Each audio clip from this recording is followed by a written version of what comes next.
Najlepšia cesta je za tými, ktorí skutočne o veciach rozhodujú. Čiže presvedčte premiéra, že to je treba a bude to. Lebo teraz je to tak nastavené.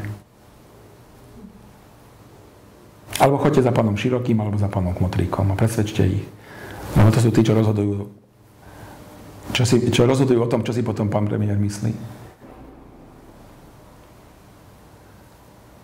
Ale otázka je, či títo ľudia potrebujú tú nejakú kunsthalle alebo nejakú virtuálnu kultúru. Ja si myslím, že to naše vedomie, spoločenské vedomie musí dozrieť.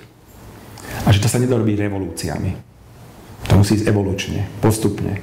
Že to seba uvedomenie si každého v sebe musí prebehnúť a keď nás bude dostatočne veľa seba uvedomených, ktorí aj budeme cítiť, že potrebujeme mať korene a potrebujeme vidieť svoju históriu a teda potrebujeme aj dokumentovať to, čo žijeme dneska, aby naše deti potom vedeli, čo sme žili, tak na to potrebujeme mať aj patričné inštitúcie a tie by na tom mali pracovať a tak potom môžeme nejaké kultúrne dedičstvo odovzdať.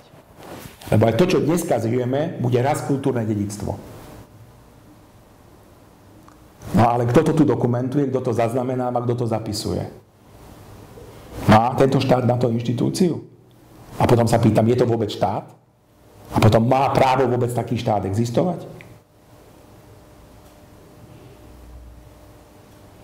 Takže to sú tie fundamentálne otázky.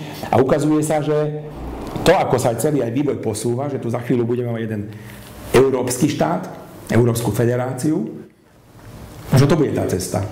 Lebo potom nám tu oznámia, že takéto štruktúry budete mať, toto sú štandardy a keď ste región v rámci Európskej únie, tak máte mať takú galériu, také divadlo a také toto a také a Uhorky majú mať takýto tvar a všetko.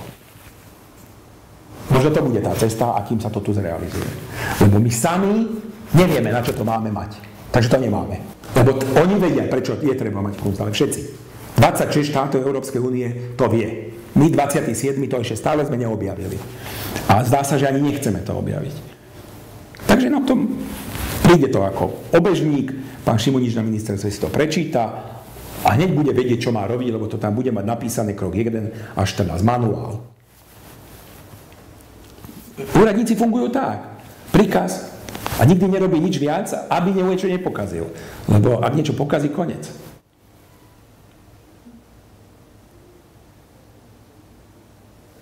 Ale na to je potrebné, aby aj tá obec ako bola stále počuť.